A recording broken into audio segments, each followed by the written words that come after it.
rede de núcleo de estudos em espaços e representação, do NER. Então, muito obrigado pela presença, professor, muito obrigado por todos que estão aqui presentes, e fique à vontade para explanar sobre o tema de hoje.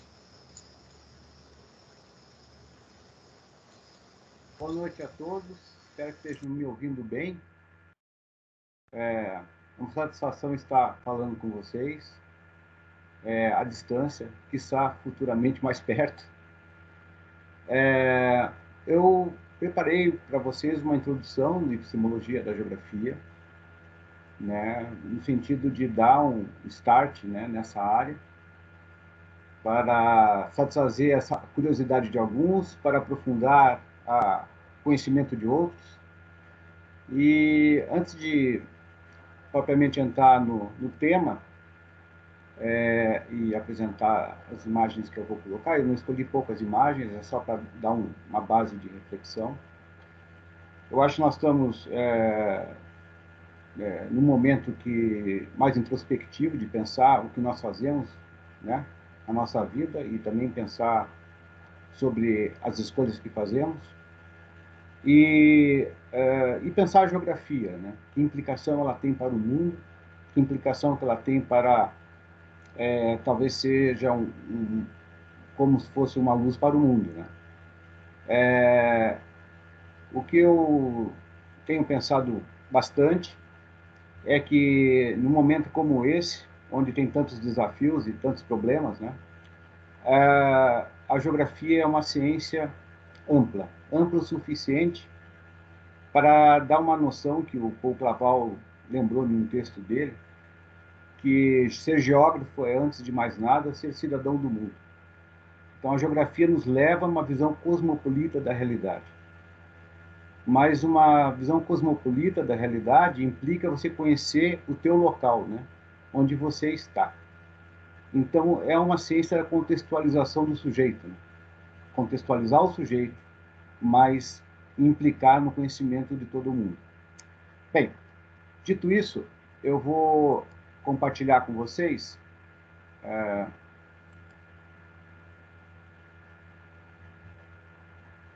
a tela, né? E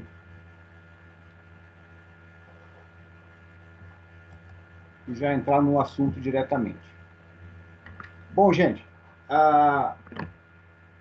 me parece que um dos desafios que nós temos nesse momento é pensar a geografia não necessariamente numa perspectiva da história do pensamento geográfico, que é uma área clássica da geografia, mas pensar de uma conversa mais próxima com os clássicos, né?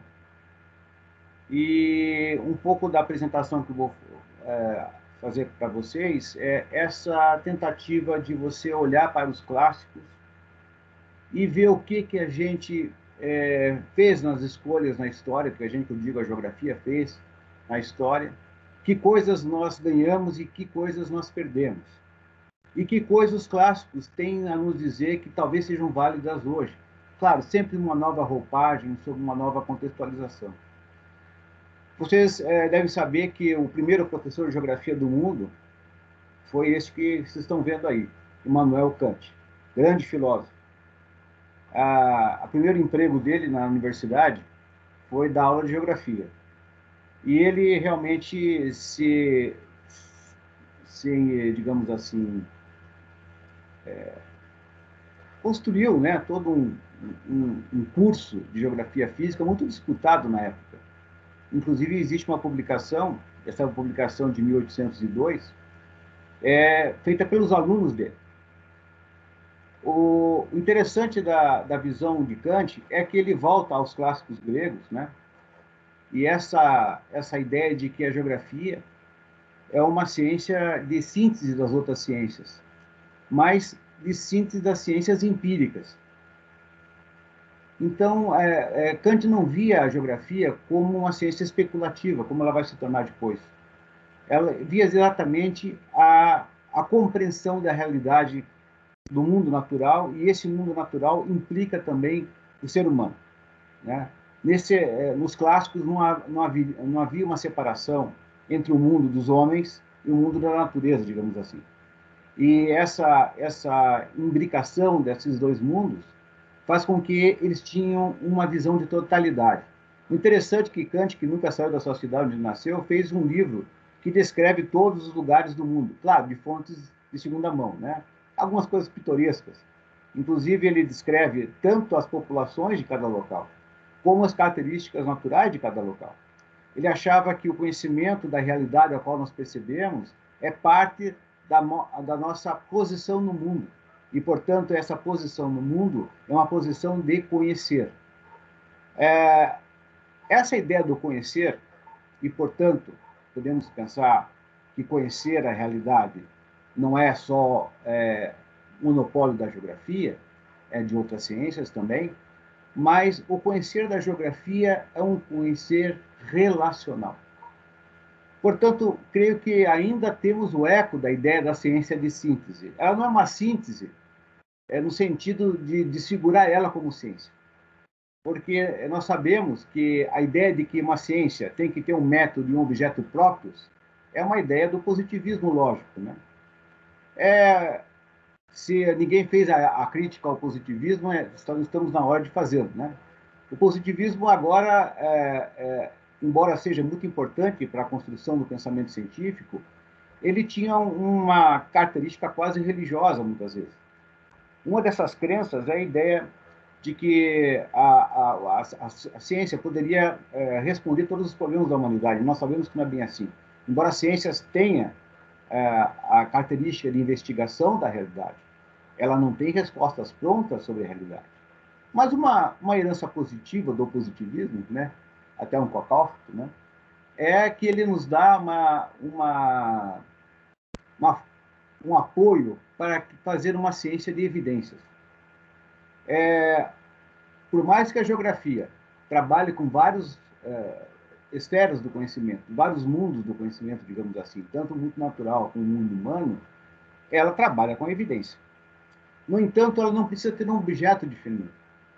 E nós sabemos que o fato dela ser relacional e ela nascer assim, como ciência sintética, não é agora um pecado, e sim uma qualidade que ela tem nesse mundo de hoje. Bom, partindo dessa visão de Kant, e, portanto, nós sabemos que quando Kant construiu essa geografia que nós conhecemos como disciplina da universidade e depois disciplina escolar, era antes da publicação das obras críticas dele, né? A crítica da razão pura, né? A crítica da razão prática e a crítica do juízo. Portanto, o pensamento dessas três críticas, que é o tripé que se constrói a filosofia kantiana, não estava presente nessa geografia. Muito mais tarde, a geografia vai se apropriar do criticismo kantiano, mas muito mais tarde nós vamos conversar um pouco sobre isso. Mas eu quero apresentar aquilo que meus alunos já conhecem, mas eu gosto de elencar, pelo menos é um pressuposto que eu coloco na discussão, os caminhos que a geografia teve, né, na sua formação clássica do século XVIII, meados do século XVIII até o século XIX. O primeiro, e o nosso ancestral, e talvez podemos até ter um certo orgulho do nosso ancestral, era um Alexander von Humboldt, e tinha uma visão humanista muito grande. Por exemplo, ele lutou muito contra a escravidão naquele período, conseguiu muitos inimigos por isso. Ele desenvolve todo um conhecimento relacional do mundo. Claro que o foco dele inicial, como um homem de estudo da natureza, é a natureza, mas ele tem trabalhos também sobre sociedades humanas. Ele foi colocado como essa figura que primeiro sistematizou um pensamento geográfico moderno, digamos assim. Aqui eu não vou falar dos clássicos, né, nem dos árabes, nem dos gregos. Eu penso agora sobre a geografia, essa que nós temos uma herança mais direta. Portanto, o Humboldt, dentre as qualidades do pensamento dele, um estudo da evidência, um pensamento sistemático, a correlação de vários fatores da natureza em relação à espacialidade do mundo. O conceito central, nesse momento, que ele vai utilizar e que é o conceito mais clássico que a geografia utiliza, é a paisagem, né? A paisagem é um todo integrativo, quer dizer, é um recorte do mundo, mas é um recorte que tem um todo dentro de si mesmo. Portanto, a Humboldt tinha uma visão integrada da realidade. E como nós precisamos de uma visão integrada da realidade. Acontece que, por dilemas da história, o caminho que a geografia vai tomar no século XIX, principalmente, é outro. O impacto de Darwin, que era um leitor de Humboldt, a gente não pode negar. O impacto de Darwin nas ciências, de modo geral, é extremamente profundo. Assim, podemos dizer que, embora Darwin está trabalhando dentro de um âmbito das ciências naturais, principalmente a biologia, tudo que ele vai pensar e que ele vai investigar tem um impacto nas demais ciências, né? Isso essa derivação de um modo de pensar para outras ciências é uma coisa que Michel Foucault explicou muito bem nas suas obras, né? Então, o Charles Darwin praticamente ofusca o trabalho de Humboldt. Ele vem depois com a sua teoria da seleção natural e da evolução, e essas teorias têm um tamanho impacto no modo de pensar daquele momento que praticamente anuvia tudo aquilo que o Humboldt pudesse ter nos dado como herança. Portanto, de certa maneira, a geografia do século XIX, e aqui eu vou centrar muito mais na geografia humana, ela vai abraçar essa herança darwiniana. Olha, gente, eu não sou contra Darwin. Darwin é um gênio, deve ser lido sempre. Mas uma coisa é Darwin, outra coisa é um darwinismo, né? O mestre é sempre brilhante, nem sempre aqueles que usam o pensamento do mestre o usam adequadamente.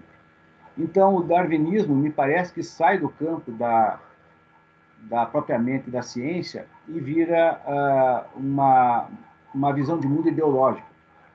Até hoje tem, e, portanto, as retomadas do darwinismo me parecem muitas vezes pouco científicas e muito mais ideológicas.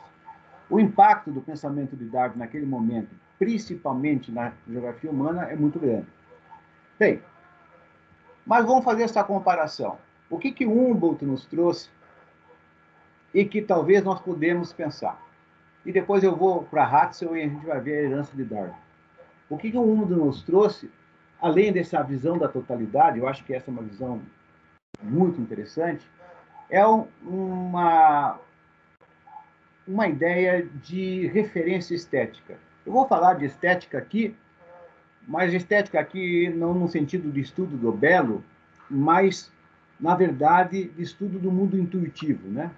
Vem do grego aesthesis. A aesthesis tem a ver com a questão sensorial do mundo, o mundo que percebemos. Veja, a paisagem é um conceito do mundo que percebemos. Quer dizer, eu penso em paisagem, mas eu penso relacionado ao mundo que eu percebo. Portanto, a paisagem tem uma conotação estética. Ela é um conceito, nesse sentido, diferencial da ideia sistêmica, que muita geografia física vai utilizar. A paisagem é essa totalidade, a qual tem um avisado, um recorte, e ela tem um todo dentro de si mesmo, como eu já falei. E na paisagem, você tem a busca das inter-relações dos fenômenos. Essas inter-relações dos fenômenos, que eu vou apontar para vocês que a geografia é essa ciência, não digo sintética, mas relacional, que o espaço é relacional e a paisagem, portanto, é como uma visão do espaço, um recorte específico desse espaço, através da nossa intuição do mundo. É também uma totalidade dentro de si mesma, e isso nós chamamos de forma. Por que forma? Porque forma tem a ver com a maneira como nós pensamos a realidade. Há uma conectação entre o que eu percebo da humanidade, que eu digo, do mundo, né? E aquilo que eu penso sobre o mundo. Então, o dilema da ciência sempre foi esse: o mundo que eu percebo, né? Que eu intuo através dos meus sentidos, e o mundo que eu penso, porque eu penso sobre aquilo que eu intuo dos sentidos. Essa é a correlação, né? Quando um outro vai e sobe na montanha e contempla o mundo natural, e ele faz isso de uma maneira quase, digamos assim, meditativa, né? Ele diz que precisamos contemplar, existe uma beleza, existe uma unidade estética de relações que dá aquela paisagem a qual ele está olhando. Ele está pensando sobre aquela realidade, sobre aquelas relações. E esse pensar sobre o mundo da intuição é tanto a intuição em si, como a reflexão racional sobre isso. Essa é a ponte necessária. E essa ponte entre o mundo intuitivo e o mundo puro, digamos, do pensamento abstrato, é Kant. E, portanto, Humboldt é leitor de Kant. Ele vê dessa maneira a realidade, né? Por isso ele mantém aquele método que Kant havia colocado, né? Bem, um discípulo de Humboldt, que me parece que a gente estuda muito pouco, porque nós temos muito poucas fontes, pelo menos em língua inglesa tem alguma coisa, mas a maior parte está ainda no alemão, quem não lê alemão, que é o meu caso, né? É difícil investigar, mas na língua inglesa você encontra. Carl Ritter. Carl Ritter talvez seja aquele que nos traz uma acepção que mais tarde a geografia regional vai utilizar. Ou seja, o estudo comparativo. E essa ideia do estudo comparativo que ele vai pensar tem inspiração naquilo que o Humboldt já tinha escrito, né? Inclusive, os dois se conheciam e quando o Humboldt leu a obra de Ritter, fica encantado com ela. Há um traço interessante de Ritter. Há uma integração total entre o ser humano e a natureza. Ele pensa isso nessa relação profunda. E essas relações dariam uma diferenciação. Então, as relações dão diferenciações que eu posso, então, recortar o espaço terrestre a partir de certas identidades. Olha, isso é um protótipo, mais tarde, da geografia regional. E esse mundo das comparações é o que Carl Ritter vai nos dizer. Ele era uma pessoa muito religiosa e, por essa razão, ele via o mundo como uma totalidade integrada, porque é quase como ele tinha no seu pensamento religioso, né? O mundo como criação, por exemplo, é uma totalidade integrada. Então, a percepção de Ritter era essa. Então, veja, como a geografia, digamos, que nós chamamos de humana, vai estar relacionada ao pensamento que Ritter inicialmente articula. Todo esse pensamento, para ver que todos os autores são de origem alemã, mas vai repercutir na Europa como um todo, né? Essa sistematização da geografia. Bem, vamos avançar mais. Como eu falei inicialmente, nós tínhamos dois caminhos. A geografia de Humboldt praticamente chega em Ritter, e a geografia do século XIX vai assumir para si certos pressupostos de origem darwinista. Dentre o trabalho mais importante disso, que nós podemos identificar essa herança, é o trabalho de Ratzel. Por várias razões, Ratzel não é muito bem visto na Alemanha. Pelo menos quando eu viajei para lá, não encontrei nada com o nome dele, nenhuma praça, nenhum tipo de rua, coisa do que eu valha. Já Humboldt é adorado, né? Tem até a universidade com o nome dele. Que Ratzel tem a relação da apropriação da ideia do espaço vital, que mais tarde vai ser usado pelos sistemas políticos nacionalistas na Alemanha, que vocês já conhecem a história, não vou entrar no mérito disso. Embora eu penso que mesmo o Império Alemão, mesmo o nazismo, o faz não porque Ratzel pensou isso. Eles se apropriam de uma ideia e transformam ela em uma relação de poder para interesse próprio. Então, absolveu Ratzel disso. né? Mas o que Huxley está pensando na geografia, e por isso a relação homem-meio é extremamente importante, e os traços darwinistas começam a aparecer aí. Primeiro, ele acha que o homem é submetido a uma relação profunda com a natureza. E essa relação profunda também influencia a maneira desse homem agir, a maneira dele viver enquanto ser biológico e também dele pensar. E, portanto, mais tarde os franceses, né, numa uma briga eterna entre franceses e alemães, né, vão dar essa pecha que vocês já conhecem, de Huxley como determinista. Não encontro nada que seja determinista em Huxley nesse sentido que os franceses deram. Mas, claro, o homem habita a Terra e está relacionado ao solo, toda pergunta que eu faço, se é onde ele vive, a pergunta é da onde que ele veio e para onde ele vai. Então, é tanto os deslocamentos das populações quanto a ocupação do espaço. E ele havia várias teorias que têm cunho biológico, né? Até as teorias de migração de Russell têm um cunho biológico. Agora, vamos pensar nós aqui, né, que as populações, historicamente dado, procuram, por exemplo, um lugar que tem água, por exemplo, porque a água é necessária à vida. Isso não é um determinismo, isso é um condicionante. Por isso que as ações causadoras de Huxley são ações condicionantes, não determinantes, né? Condiciona porque nós precisamos de certas necessidades para a vida. Claro que, quando nós passamos do século XX, há uma mudança tecnológica profunda da sociedade industrial, onde vai relativizar nossa dependência de certos aspectos condicionantes da natureza.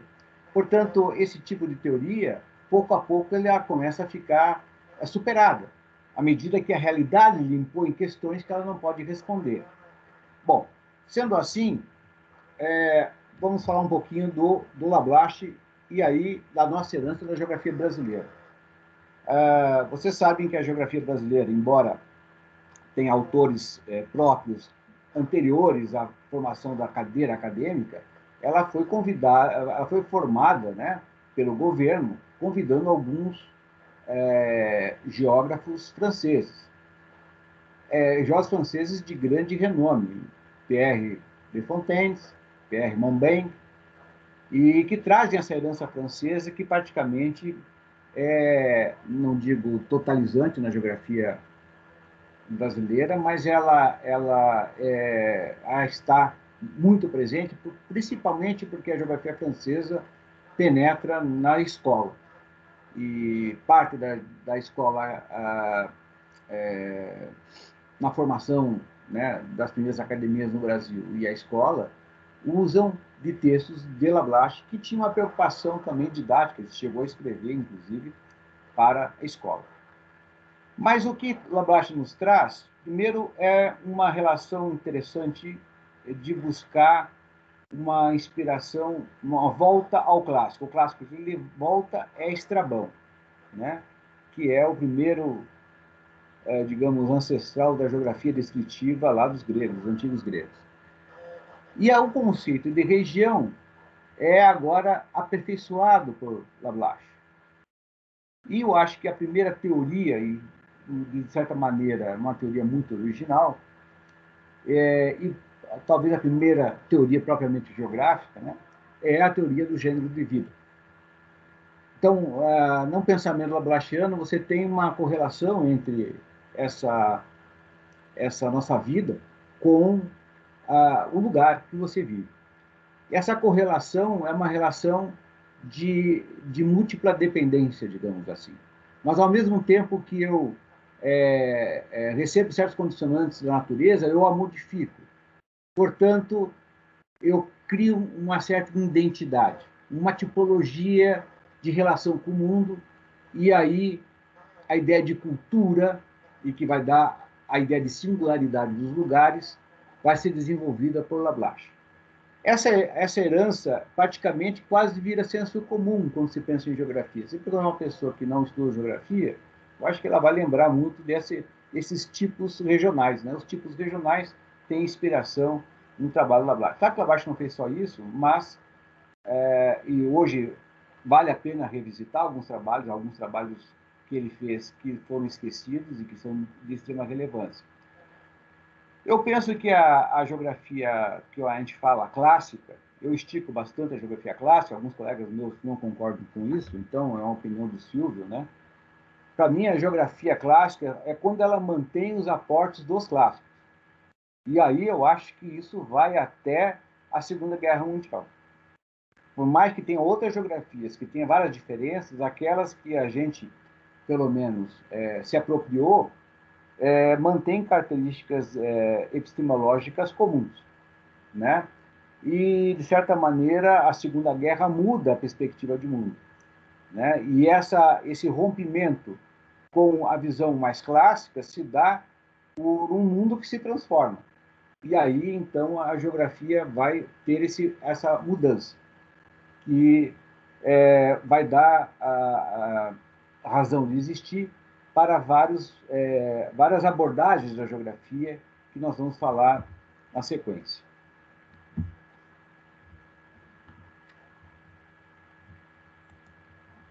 Bom, então agora vamos falar um pouco de epistemologia. Eu dei um pouco do histórico dos clássicos, falei dessa questão da unidade da geografia portanto, eu vou retomar essa ideia de unidade, né? Quando eu falo de unidade, de integração homem e planeta, essa ideia dessa totalidade totalmente relacionada, ela tem uma base mítica. Aqui, mito entendido não como uma falsa realidade, mas como uma apreensão prática do mundo. Então, você pode ver que todos os mitos de criação, os mitos de criação do ser humano e da natureza, são totais. Eles relacionam toda a criação da vida. Então, quando eu falo que existe uma unidade plena do ser humano em relação ao mundo da natureza, isso é mítico, né? Ele não é maior ou menor do que a ciência que nós fazemos. Ele é um outro tipo de explicação, mas também é uma explicação. Essa explicação tem a ver com a própria vida do ser humano. Bem, mas esse pressuposto mítico da unidade passa a ser um pressuposto, quando pensado, racionalizado, um pressuposto filosófico. E aí você tem uma visão integrativa do mundo que agora, com as ciências que se desenvolve, tem que ser provada sobre os ditames da ciência. Bem, essa unidade é forma. E o que é forma? Forma é uma estrutura de uma realidade. É uma estrutura, não uma estrutura fechada, mas são os pontos de relação das coisas. E, portanto, os pontos da relação das coisas, que me dá um todo, que em alemão seria uma Gestalt, é a forma. Portanto, se a geografia nasce como uma reflexão sobre o todo, e os clássicos nos dizem isso, desde os gregos até os clássicos modernos, então a geografia é uma ciência da forma. Bem, para continuar nessa minha heresia, dizendo que a geografia não é ciência do espaço, e sim da forma, eu vou colocar para vocês 3 aspectos dessa reflexão sobre a forma. Ora, se eu pensar espaço eu posso pensar sobre 2 aspectos. Como a base pelo qual eu vivo, então o espaço da vida, né?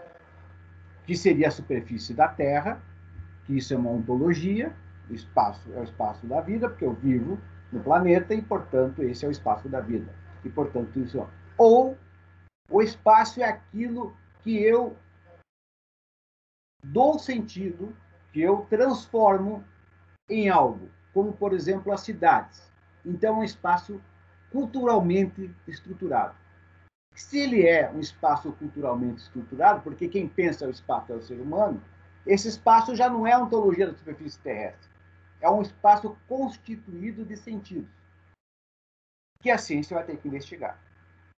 E é centrado na ação humana e no pensar do homem sobre a sua ação. É a própria vida do homem. E ele vai transformando esse espaço. Por isso, essa totalidade é forma. Bom, se eu penso isso sob o ponto de vista, agora vamos fazer algumas metáforas aqui que essa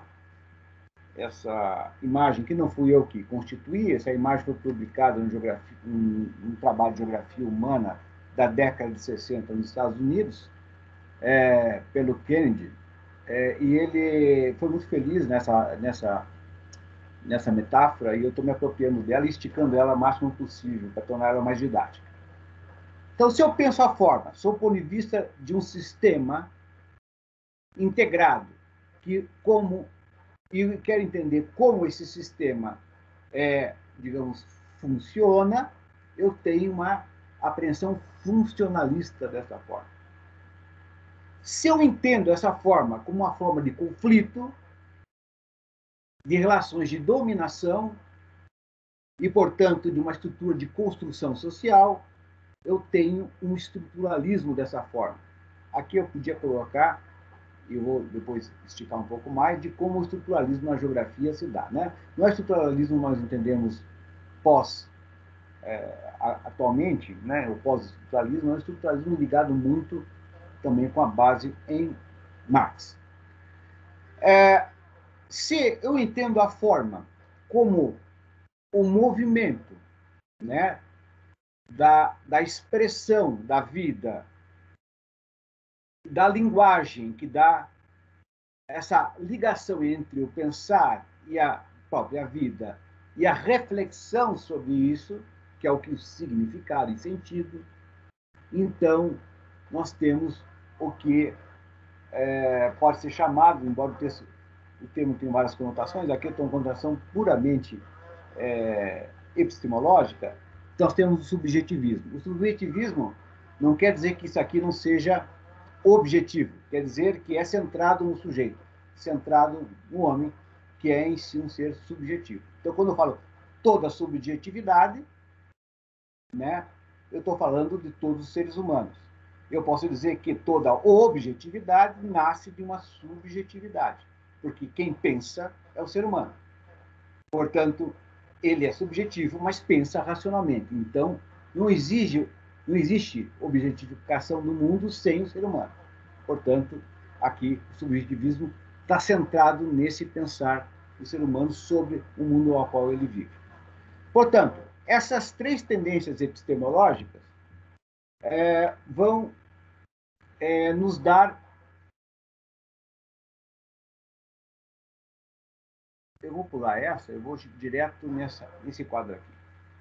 Vamos dar algumas das tendências da geografia. Ora, a geografia é uma só. Quando eu falo que a geografia é uma só, tem duas acepções sobre isso. Uma que é uma só, porque o pensar geográfico tem um ponto de referência integral, aquela ideia do todo e das relações. Ok, isso é epistemológico. Mas ela também pode ser pensada que ela é uma só no sentido político, da corporação geográfica, dos cientistas, daqueles que estudam geografia, e aí tem outra conotação. Né?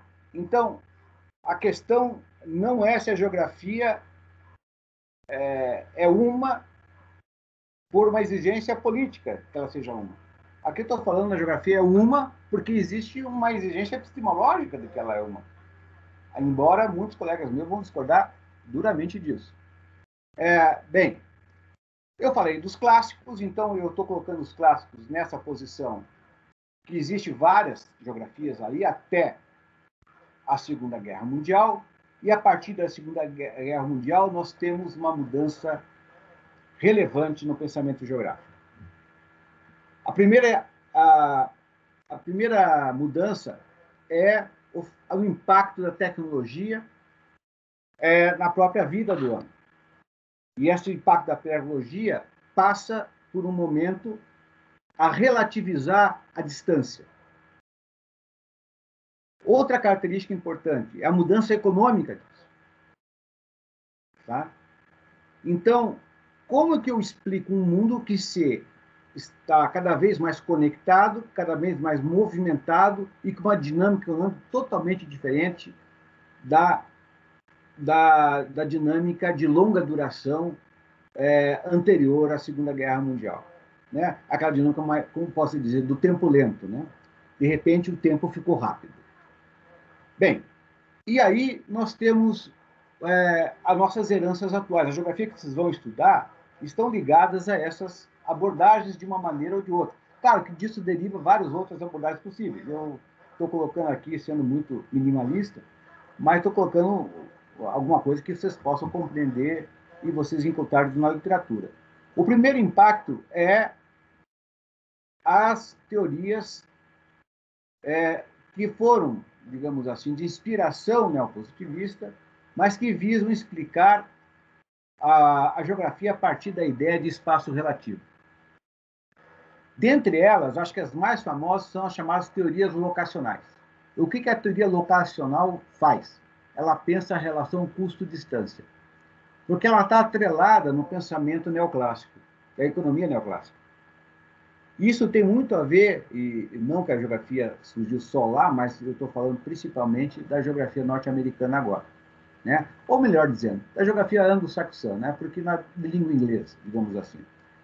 Então, essa geografia desse mundo transformado, industrializado, de tempo rápido, e que relativiza o espaço, passa então a ser pensada pelos geógrafos. E os geógrafos têm a ambição de que a geografia crie teorias próprias.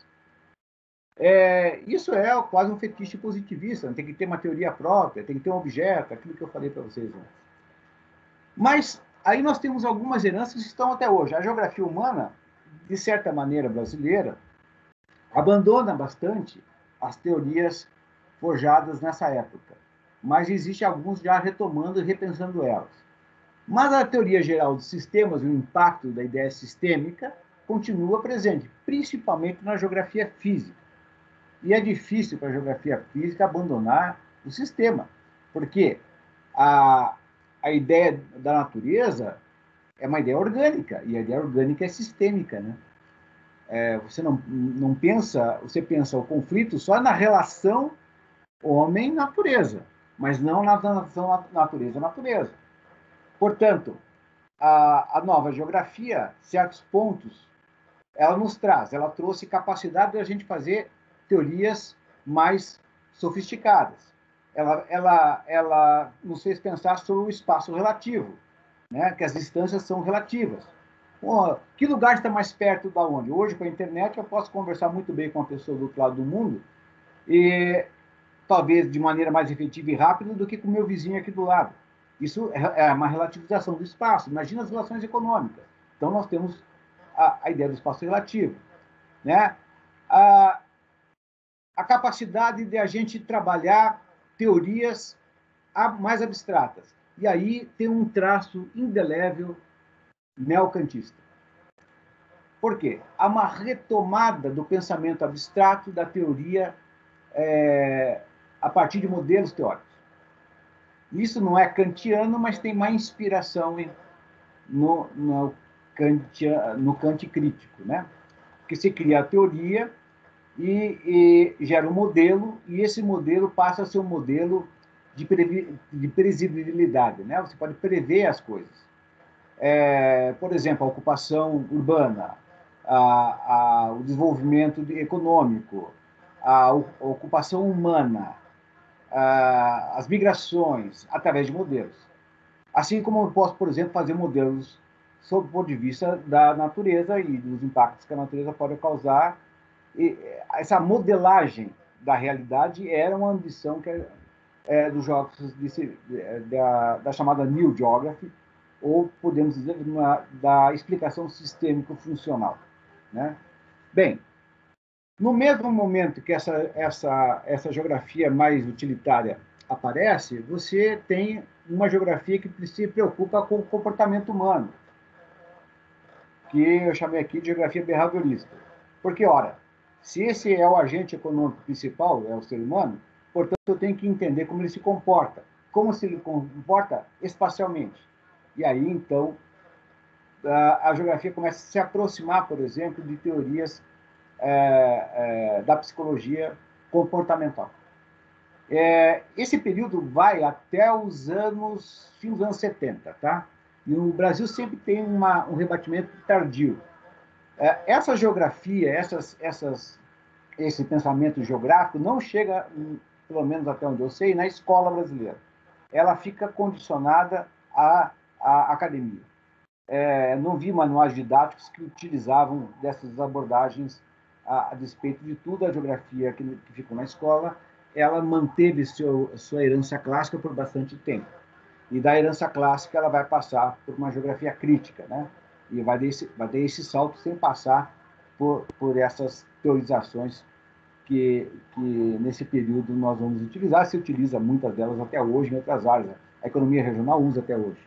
Bom, uma reação a alguns aspectos utilitários, a visão um pouco simplista da natureza humana, vai ser, então, o que nós chamamos de geografia humanista.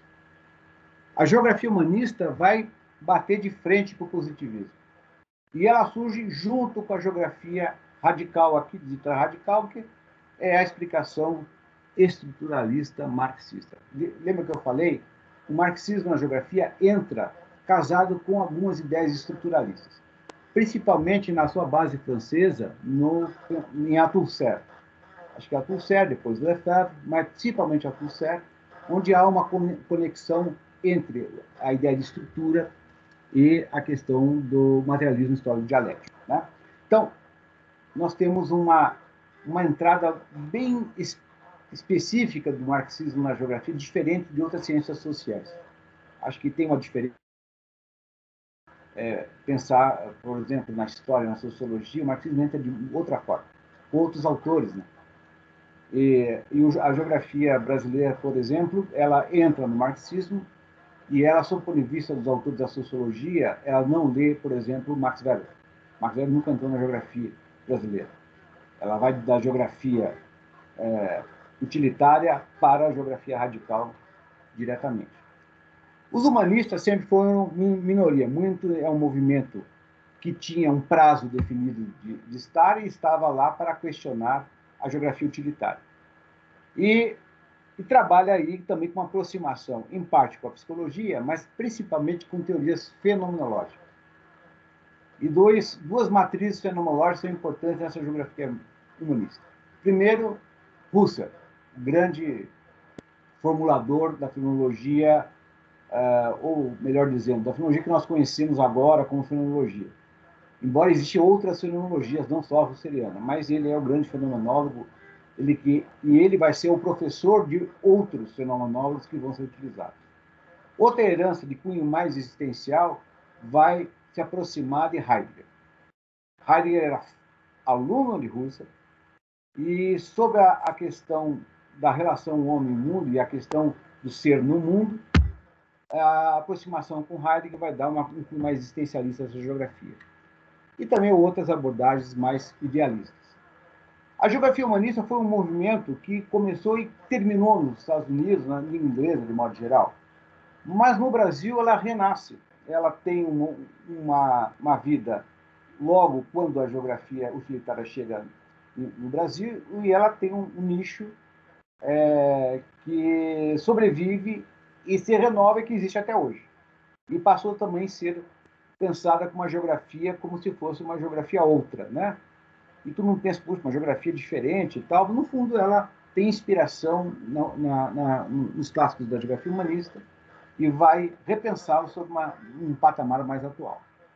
E o renascer da geografia humanista tem a ver com as nossas próprias condições do mundo e da nossa realidade hoje, né? Bem, nesse quadro, podemos dizer que as grandes variabilidades teóricas, são várias possíveis. Tinha um professor meu, que dizia que tem tantas geografias quanto geógrafos, né? Então, cada como se cada geógrafo tivesse sua própria geografia. De certa maneira, não estou dizendo que isso, do ponto de vista teórico, é assim, mas na prática é um pouco sim, né? Como a geografia é uma ciência de relações, dependendo da base que você lê e de como você enxerga o mundo, você vai constituir uma geografia. Né? Porque a geografia não é só os geógrafos que fazem, existe uma geografia vernácula do dia a dia, né? As pessoas fazem as suas próprias geografias. Né? Tanto que parte dessa geografia humanista vai estudar justamente essas geografias banais do dia a dia, do cotidiano. E assim, a geografia pré-científica e a geografia pós-científica estão entrelaçadas. Né? Bom, dito isso,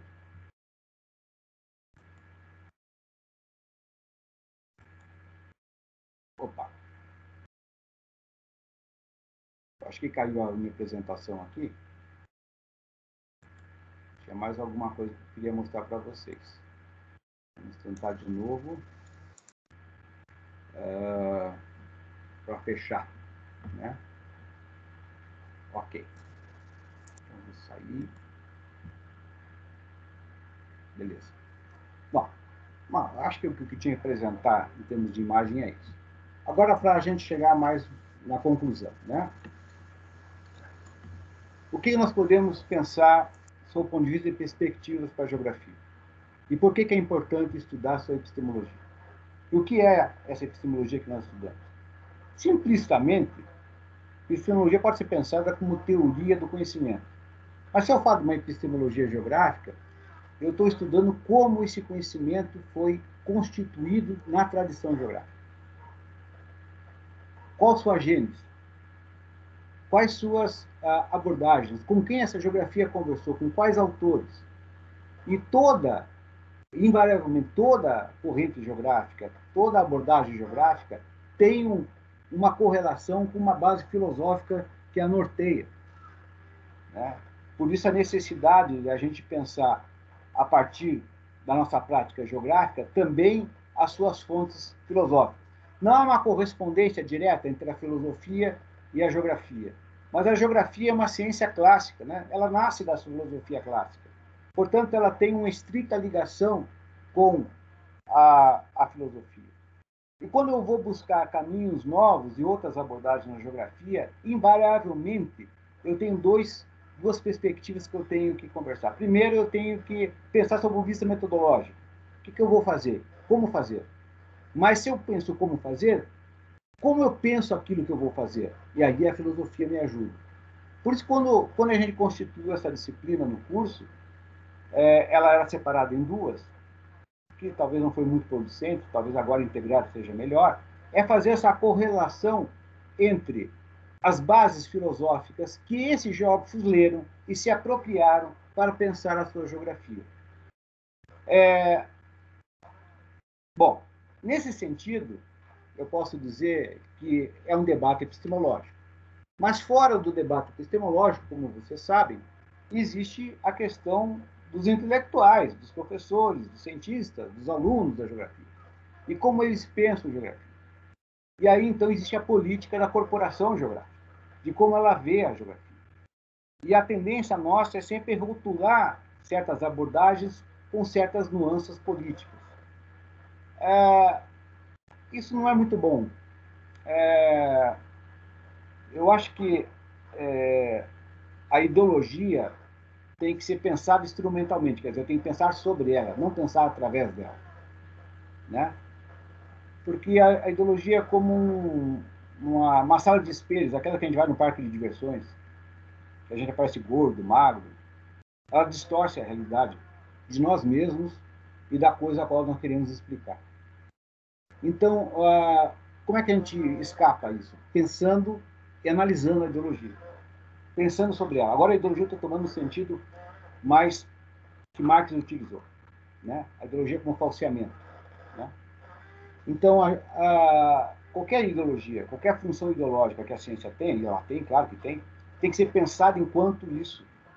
Né? Não podemos dar primazia para uma abordagem achando que ela nos salvará, como se fosse uma abordagem messiânica. Né? Que daí deixa de ser ciência e vira crença. Né? A ciência tem que vir para o debate, claro, mas o debate tem que ter um conhecimento daquilo que está por trás da ciência que nós fazemos. Então, uma das ambições do curso, coisa que eu tentei nesses muitos anos que eu leciono, pelo menos essa disciplina já tem, acho que juntando tudo, 20 anos, 23 anos. Né? Quando eu entrei na UFR, nem tinha uma disciplina de epistemologia. Ela era um ambiente para a gente fazer essas perguntas, para a gente pensar a geografia que nós fazemos. Né? E pensar a geografia que nós fazemos é sempre ter um olho atento à evidência, um olho atento à concretude do mundo, mas também uma maneira libertária de pensar, e, portanto, aí essa maneira libertária seria até que ponto essa geografia que eu faço tem um impacto social relevante. Né? Impacto social relevante, não que mude a sociedade, mas que me faça desvendar os problemas da sociedade. Né? E, por isso, ela tem que ter esse compromisso, digamos, social e cultural. Né? Eu acho que a geografia aqui na UFPR, de certa maneira, tem uma boa herança. Tanto as abordagens culturais, como as abordagens críticas, como as abordagens sistêmicas, que vocês vão conhecer no curso, quem está entrando agora. Tem diferença, sim, embora muitos são tão especialistas que talvez esqueçam do todo, mas, no fundo, nós estamos fazendo uma mesma ciência. Gente, eu acho que eu falei bastante, deu uns 50 minutos, e talvez podia passar para as perguntas. Pode ser? Pode ser. Muito obrigado, professor, pela apresentação aí. É sempre muito importante pensar, né, no sentido epistemológico da geografia. Eu acho que essa explanação foi importante tanto para quem está entrando agora, para começar a perceber mesmo, né, o, como que os professores pensam, quais são as metodologias, e essa tua última fala reforça isso, no sentido de que é importante não ter um preconceito de que existe uma metodologia, uma epistemologia que deva ser hegemônica em relação às outras, né? Mas sim, ela sempre está no debate, e como você falou, nosso departamento ele é muito interessante por ser recheado mesmo, né, dessas formas de geografias. E é muito importante também para os veteranos, né, para quem já está bastante tempo na geografia, revisitar sempre, né, principalmente para quem está fazendo o TCC aí, quem está fazendo pesquisa, é sempre interessante revisitar as epistemologias que formam o pensamento. E agora acho que a gente pode abrir para as perguntas. Então serão blocos de 3 perguntas. Quem quiser pode se inscrever. A pergunta pode ser no chat ou se quiser ligar o microfone, ligar a câmera para falar, pode ser também. Então pode ir se inscrevendo aí, pessoal.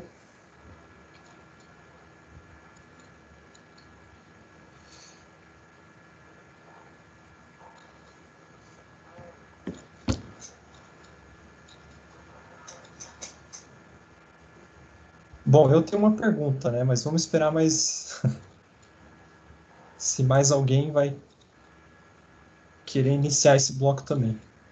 Então a Débora aqui se inscreveu. Mais alguém?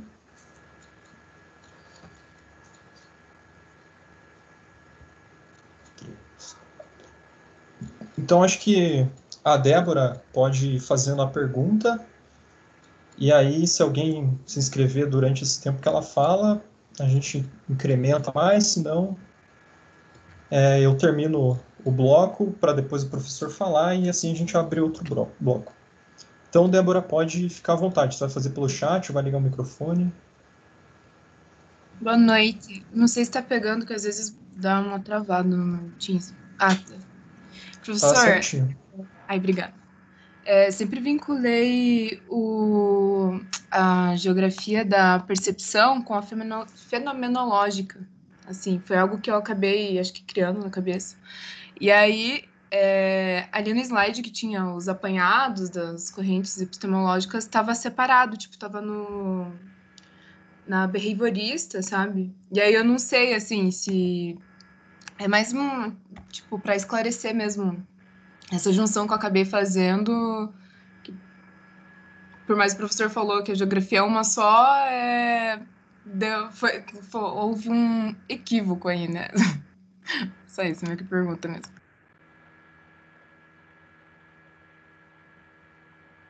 Quer que eu responda?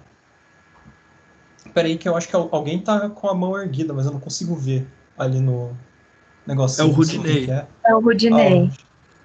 Então, Rudinei, pode falar aí. Boa noite, Pedro. Boa noite, professor. Parabéns pela sua fala. Boa noite, colegas. É o seguinte, professor, eu gostaria de saber, eu tenho notado que o Elisée Reclus está sendo revisitado no momento.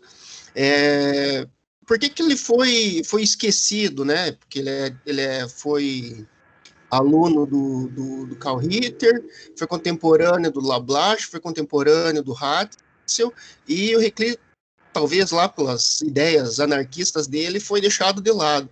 Eu queria saber em que ponto que o estudo do Elisée Reclus hoje pode nos ajudar a caminhar numa nova geografia. É isso aí, obrigado. Então, eu vou terminar com esse bloco com uma pergunta minha, que é uma pergunta simples. Você falou no começo sobre a totalidade da geografia, mas aí tem essa geografia que você disse que é a clássica, né? Que é uma visão mais holística, uma visão mítica, não no sentido religioso, como você disse, mas também tem o todo sistêmico, que é mais relacionado ao positivismo, alguma coisa assim. Eu queria que você falasse mais sobre as diferenças de pensar uma epistemologia do todo no sentido clássico e o todo no sentido sistêmico. É isso. Pode falar. Bom, sobre a geografia da percepção, gente, eu estudei com talvez as principais referências nessa geografia da percepção. Primeiro na graduação, aí na UFPR, que era o professor Lineu Bley, e depois Rio Claro, que é o berço da geografia quantitativa e da geografia humanista também, né? Realmente, a geografia da percepção, ela ainda mantinha alguns dos ditames positivistas, né? Porque parte dessa geografia trabalhava muito com a percepção ambiental. Outra parte trabalhava com sistemas quantitativos para você avaliar a percepção. Pouco a pouco, a palavra percepção tem um cunho da intuição do mundo, né? Ela vai ser, digamos, transformada pela geografia humanista e vai se aproximar de abordagens fenomenológicas. Mas não necessariamente o que a gente vai chamar de geografia da percepção tem abordagens fenomenológicas. Então, as abordagens fenomenológicas são próprias de uma parte da geografia, né? E que a geografia da percepção estava um pouco na transição, né? Entre as geografias comportamentais e as de cunho positivista.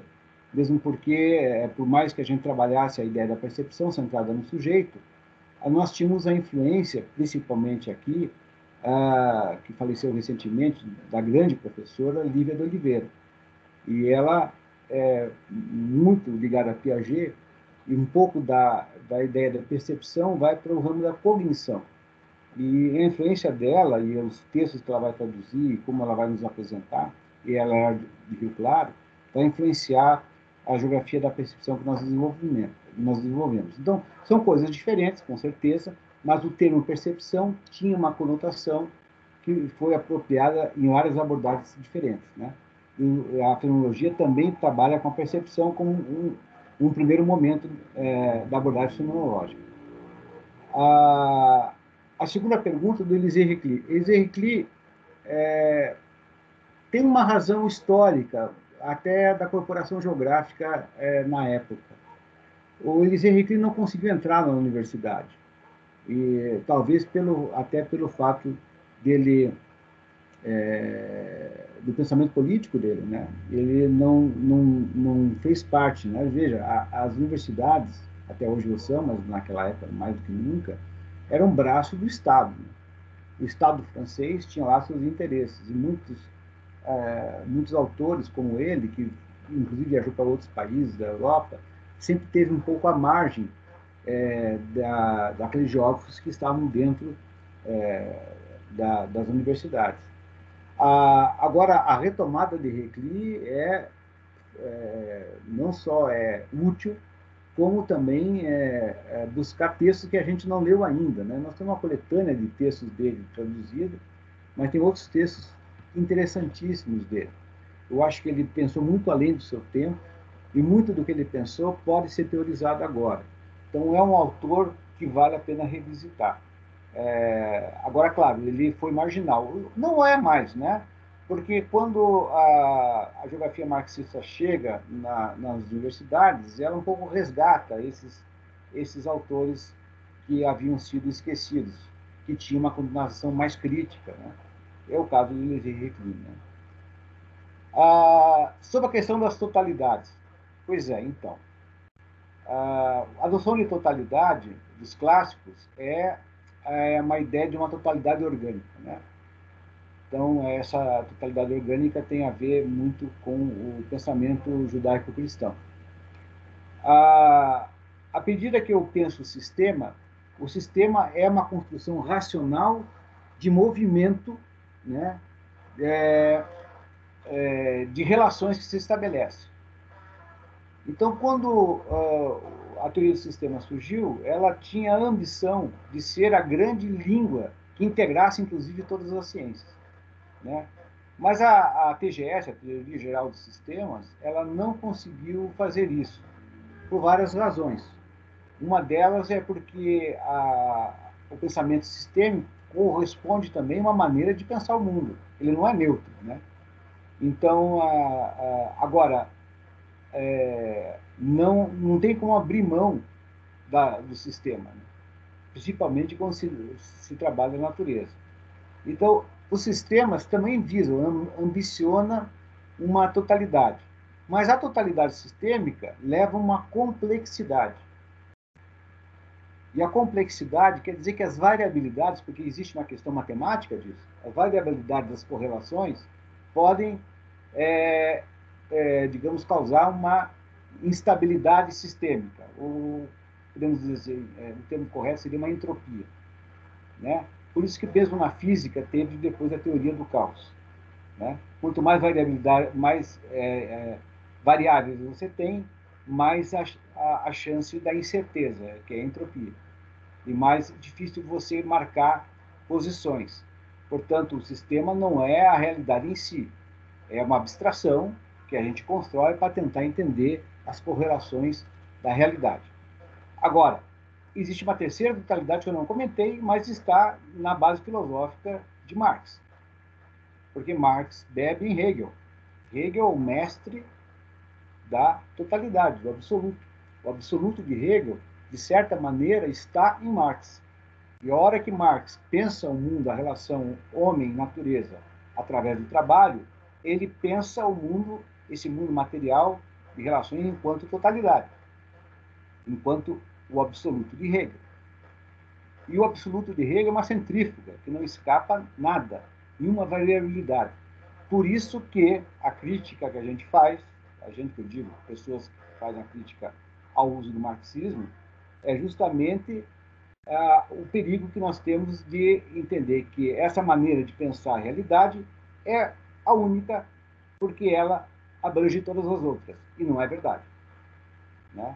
Porque ela, na verdade, ela está muito baseada nas teorias hegelianas, né? Essa inversão que Marx fez leva a nos termos que a realidade da relação homem-natureza através do trabalho é a realidade como um todo. Isso é um aspecto da realidade, não é toda a realidade. E é isso que a gente conversa muito e a crítica que se faz da geografia crítica, digamos assim, né?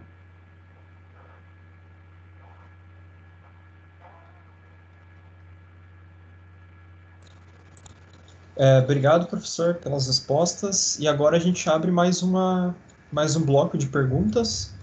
Então aqui já temos mais uma inscrição. Temos duas. Mais alguém?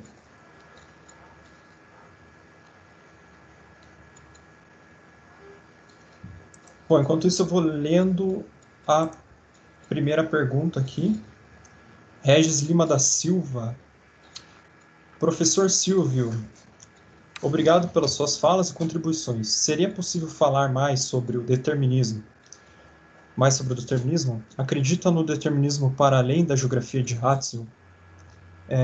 Teria ele sido mais político que naturalista na defesa da expansão do espaço? Então, essa é uma pergunta.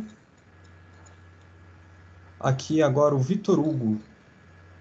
Eu gostaria de saber o que o professor pensa sobre as abordagens pluralistas, que utilizam diferentes geografias. E também tem o Gustavo Souza, que vai ligar o microfone ou pelo chat? Opa, dá para ouvir? Dá para ouvir, sim. Ah, pode perguntar agora? Pode perguntar. Ah, sim. A minha pergunta seria para o professor, por que nessa época atual a gente está tendo um resgate tão grande de autores que foram marginalizados, por exemplo, Elisée Reclus, e parece que está tendo um resgate de epistemologias que antigamente elas foram mais marginalizadas, por exemplo, tipos de ciências e tipos de conhecimentos desenvolvidos pelos indígenas, por tribos africanas, por aborígenas australianos. Esses tipos de conhecimento fora da Europa, eles estão sendo mais resgatados hoje. Por que está tendo essa retomada, esse resgate?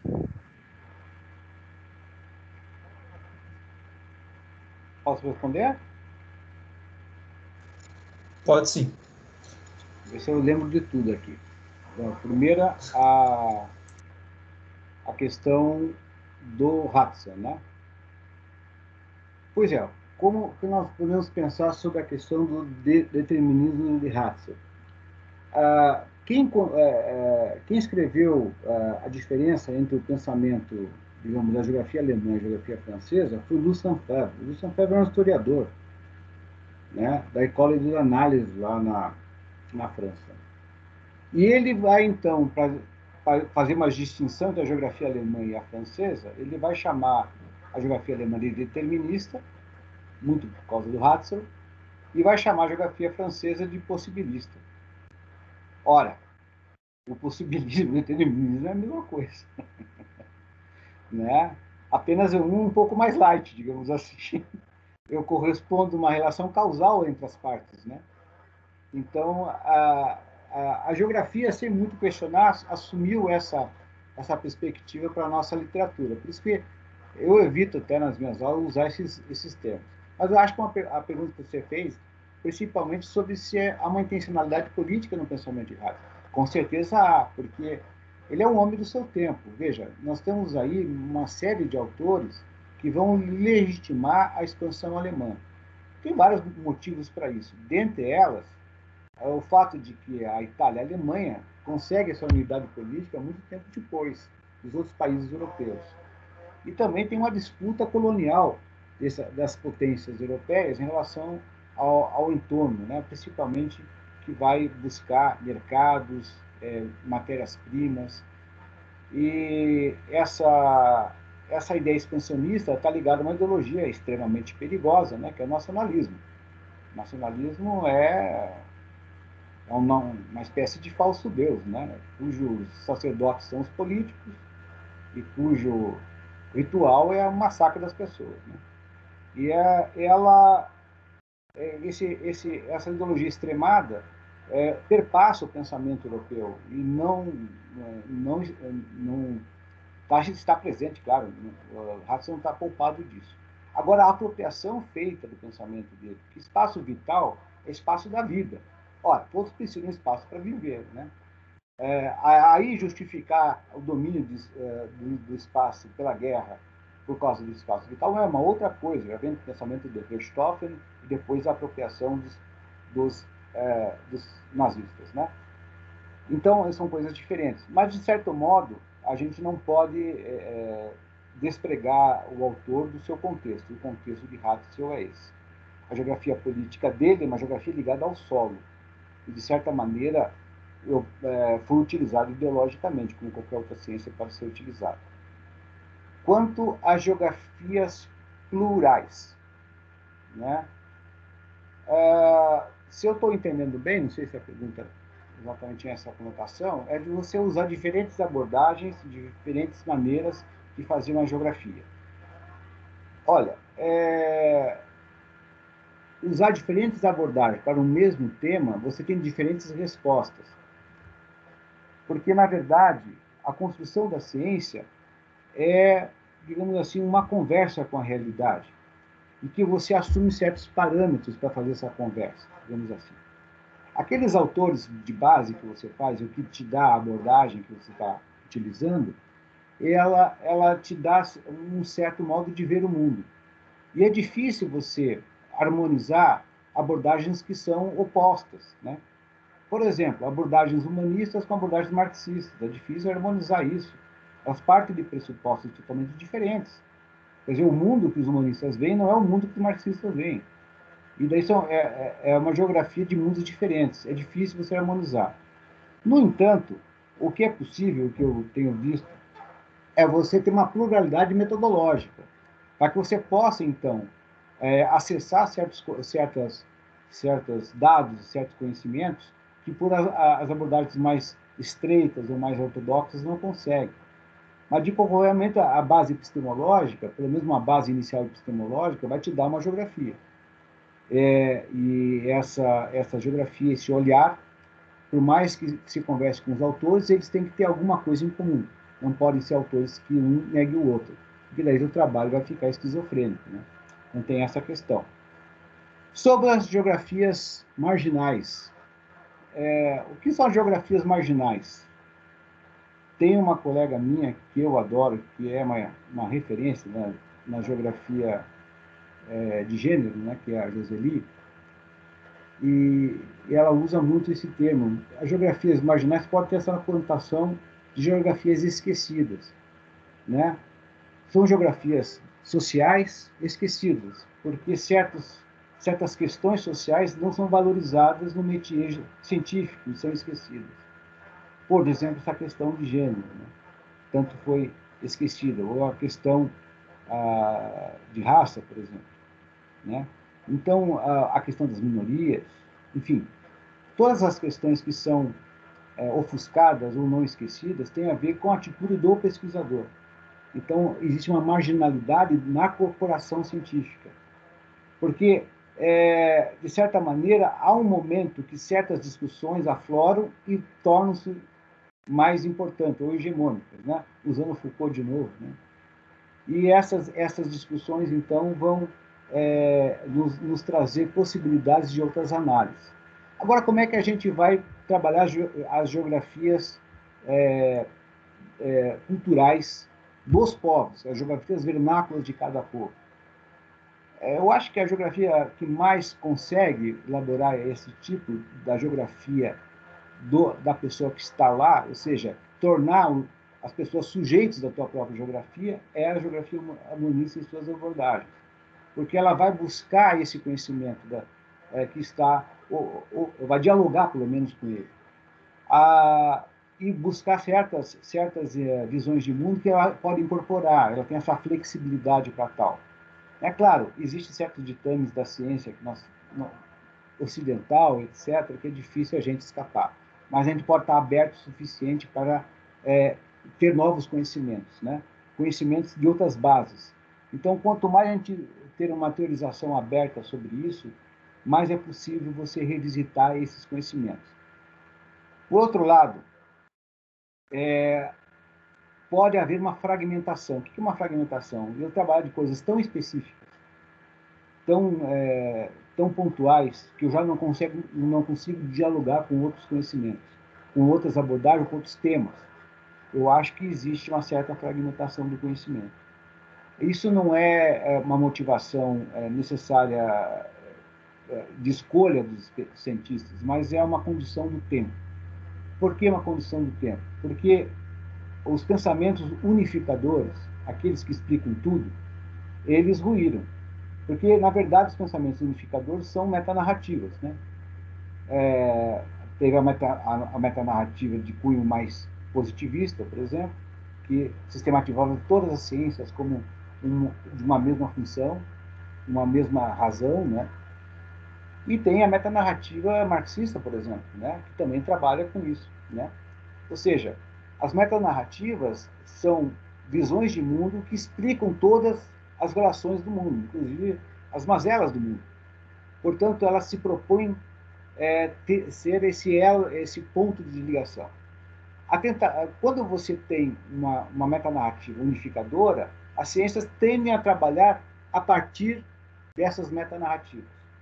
Mas o que eu entendo agora é que essas metanarrativas fragmentaram, quebraram. As coisas, a realidade é mais plural do que nós imaginávamos. E para a gente lidar com essa pluralidade total, a gente vai ter que, então, conversar com esses outros conhecimentos. Aí eu pergunto, qual conhecimento flexível bastante, ou melhor, qual abordagem flexível bastante pode conversar com esses outros conhecimentos?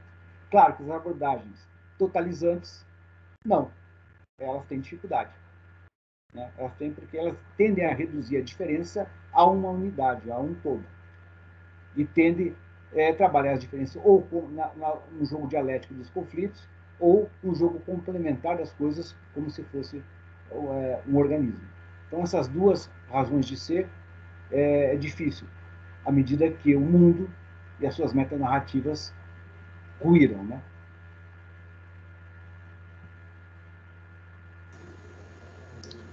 De novo, muito obrigado pelas perguntas e respostas. E dá para abrir mais um bloco ainda, né? Se alguém mais quiser se inscrever.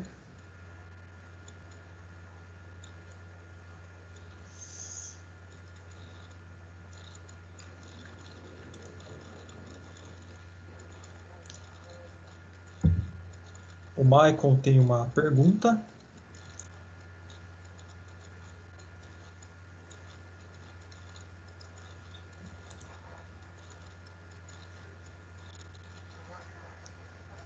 Eu acho que o Michael pode ir fazendo a pergunta dele, então.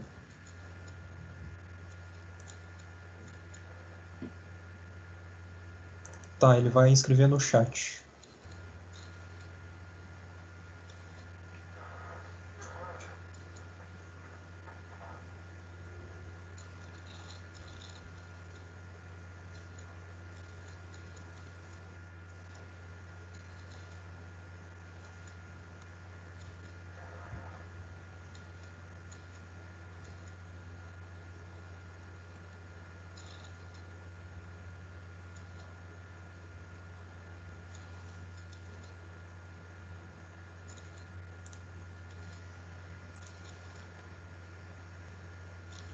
Então, o que ele fez é: o professor pode falar sobre a pós-modernidade e a geografia? Nesse sentido, quais são as relações, etc.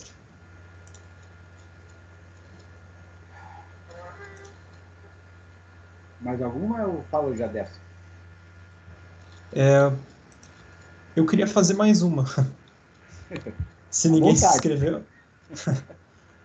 Se alguém quiser se inscrever aí, enquanto eu falo. Então, professor, tem havido muito a discussões sobre sobre epistemologias, novas formas de se pensar, derivado no sentido decolonial, né? E nesse sentido, está dando mais voz aos indígenas, no caso aqui na América Latina. E eu estava lendo o Krenak, e não sei se são todos povos indígenas que pensam da mesma forma, eu creio que não, mas uma forma que ele fala é uma forma de ver o mundo que eles acreditam e que eles enxergam assim, é de ver a totalidade no sentido do natural e do homem, né? Então não tem essa separação ocidental, mas eu vejo em todas as epistemologias, desde do positivismo, passando pelo humanista e a marxista também, a estruturalista, no sentido de que é muito separado o sentido do homem e do humano e da natureza, tanto é que na geografia é trabalhado de forma dual, né? Você tem disciplinas da chamada geografia física, você tem disciplinas da chamada geografia humana. O Krenak, ele diz que não consegue enxergar essa dualidade, né? Então, se você trazer esse pensamento decolonial, assim, esse pensamento não ocidental, para um pensamento na academia, seria uma espécie de dia, daria para fazer uma forma de pensamento que me parece lembrar um pouco dessa coisa do pensamento mítico, né? Entre aspas, em relação ao positivismo, do objeto de estudo, dessa ciência mais formal que a gente tem no Ocidente. Então, e tem a Luísa também que se inscreveu. Então, foi o Maicon, eu e a Luísa pode fazer, então. Então, professor, a minha pergunta tem a ver um pouco com essa que o Pedro faz também, e um pouco a ver com a pergunta do colega que também anteriormente falou sobre a gente começar a olhar mais um pouco para o conhecimento não eurocentrado, né, dos indígenas, dos quilombolas e tal. E me parece, na verdade, que tudo isso, né, acaba caindo também na nossa concepção do que é ou não conhecimento, né, e aí, a partir de determinado momento, a gente começa a reconhecer algo como conhecimento, a partir do que, né, se isso ainda não vem de uma base eurocentrada, e então não rompe muito com essas epistemologias que a gente já vem abraçando. E aí, nesse sentido, e por isso eu acho que tem a ver um pouco com o que o Pedro fala, até que ponto não dá para jogar isso na conta do Kant, se não seria o Kant que né, revolucionou aí a filosofia moderna e também estrutura o pensamento europeu, e aí a gente sabe, né, consolida o capitalismo, enfim, e a nossa forma de pensar hoje, muito por causa do que o Kant colocou. Então, eu queria ouvir um pouco sobre isso, se dá para dizer um pouco que tudo isso tem a ver com o Kant. É isso. Ok. Vou tentar, dá para fazer uma tese as perguntas. Vou ser minimalista, tá, gente? A questão da pós-modernidade, acho que é aquilo que eu estava falando, eu não vou dizer que se é uma coisa que nós chamamos de pós-modernidade, a questão ainda é um tanto teórica, do meu entender. Há um estágio que nós estamos vivendo, que talvez ainda seja parte da modernidade, que é um estágio de fragmentação. E aquilo que eu falei, qual a característica que os teóricos da pós-modernidade, como o Lyotard, por exemplo, diz, que marcam o que nós chamamos de pós-modernidade? É a implosão das explicações, ou seja, metanarrativas, que explicam todas as relações. Isso era próprio do mundo moderno. E a tendência é a fragmentação. Então, uma das características, tem várias outras.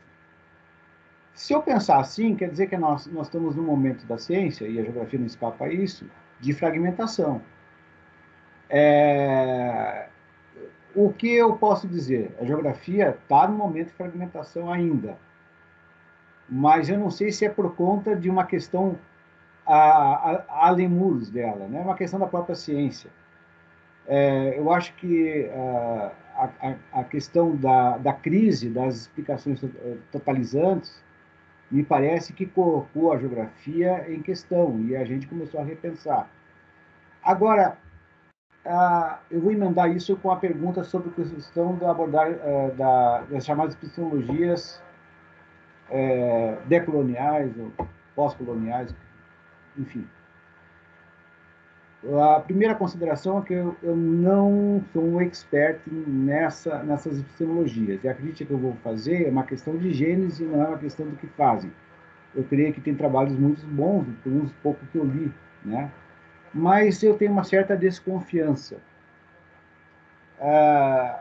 Uma das desconfianças que eu tenho é que é uma epistemologia surgida na imigração europeia. São os migrantes, né, que acabam vivendo na Europa e em outros países e que, em relação às suas origens e aquele país que lhe impõe uma certa visão do mundo, começa, se você pegar o Eduardo Said, por exemplo, né, ele tem origem oriental e, portanto, esse embate da sua origem e o mundo que ele vive, europeu, acaba se dando.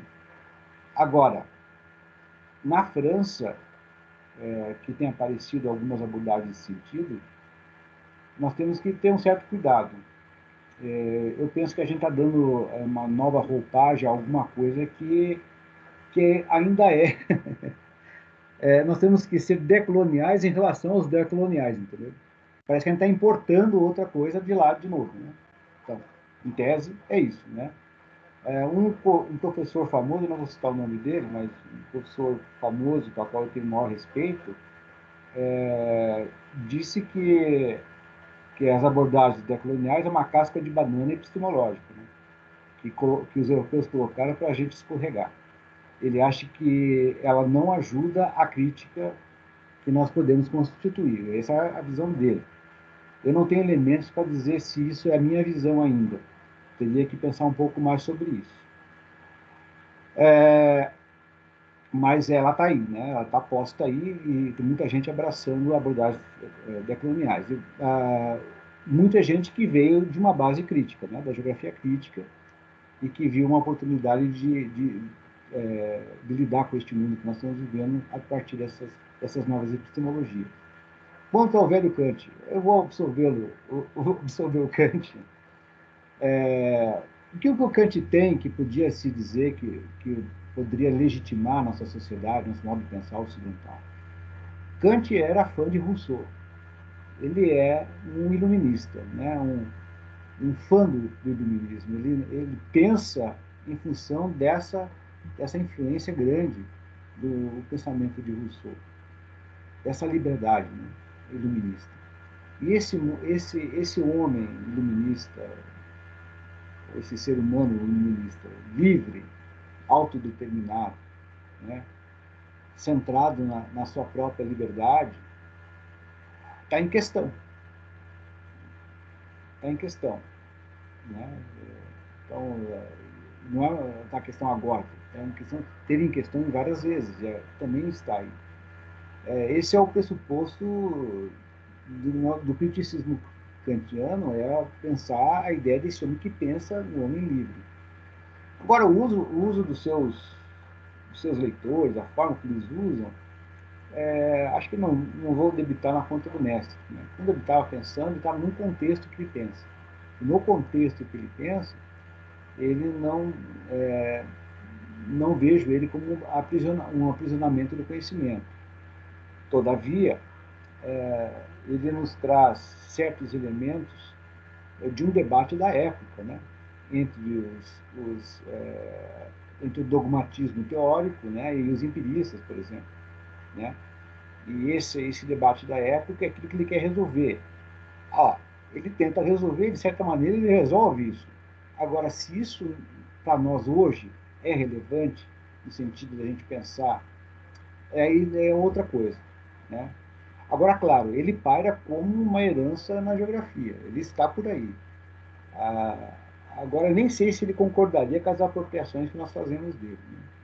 Então, ele é um monolito, né? O Kant é um monolito da filosofia. Você pode não gostar, pode até odiar, mas não tem como desviar. Você vai ter que falar dele, ou bem ou mal. Ele é um cara que marca. Não tem como falar do pensamento sem falar de Kant. Então, tem que estudar o cara e ver como é que nós podemos resolver esse monolito, né? O monolito da 2001 de Série no Espaço. Né? E esse é o Kant. Né? Então, essa é a questão.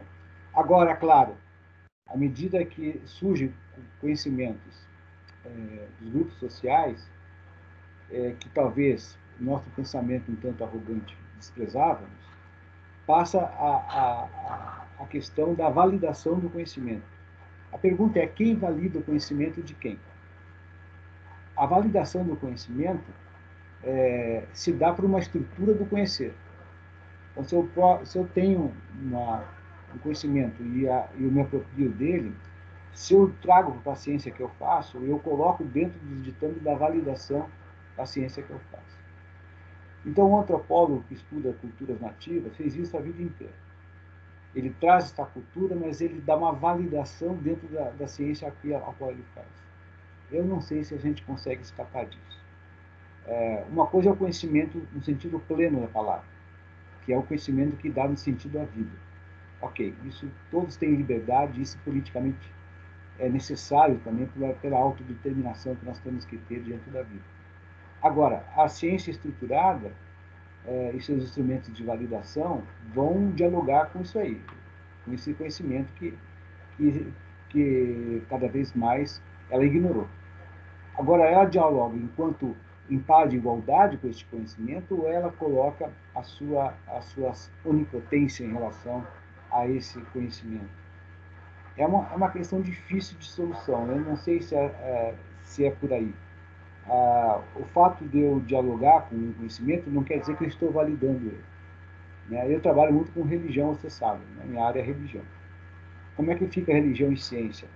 E religião, para mim, é ampla, né? Tanto a religião mais antiga, de povos indígenas, de povos de outras etnias, são tão válidas quanto as religiões a qual nós seguimos no mundo ocidental, etc. A questão é que são de naturezas diferentes, né? Propagam valores, às vezes, muito semelhantes, mas são de naturezas diferentes. Ao trazer ela para o conhecimento, eu não posso submetê-las às minhas regras. Talvez a gente teria que ser um pouco mais generoso com o conhecimento diferente. O que me parece que nós estamos num mundo onde se marcar posição sobre as coisas é como se fosse necessário para o diálogo. Bom, se eu vou para o diálogo e construir uma trincheira, eu vou para a guerra, não vou para o diálogo. O diálogo é pressupor que o outro tem a dizer alguma coisa que me valha. E o que eu digo, ele também vale para ele. Então, o diálogo pressupõe desarmar a mente. Né? Nós estamos com as mentes muito armadas, né?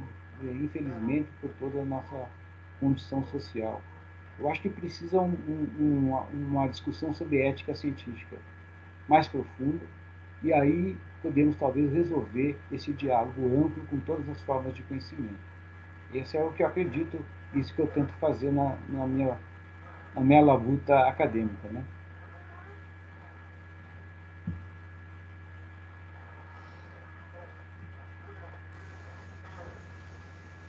Mais alguém quer fazer mais uma pergunta? Daí eu acho que a gente faz o último bloco, então, se tiver mais perguntas.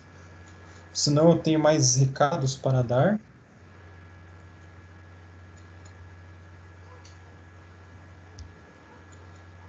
Bom, eu vou falando aqui, então, né? Já, se alguém quiser fazer mais uma pergunta, pode ir se inscrevendo. Então, mas eu já queria agradecer todo mundo que veio aqui, né? Tivemos aí cerca de 60 pessoas, 50 e poucas pessoas aqui. E eu queria pedir também, atentamente, que se inscrevam para a próxima conversa, que será com o professor Vedor, professor Eduardo Vedor, e que que ele irá tratar, né, do desordenamento territorial do litoral paranaense. Muito importante aí as questões ambientais em jogo. Então, ninguém se inscreveu, então eu queria agradecer ao professor Silvio, muito obrigado. Foi muito boa a conversa de hoje. E é isso, muito obrigado para todo mundo aí. Se alguém tiver mais alguma pergunta, E é isso aí, professor. Valeu. Obrigado a vocês, espero que tenha ajudado. Quizá a gente conversa no futuro pessoalmente. Tomara. Não só através de Avatar, né?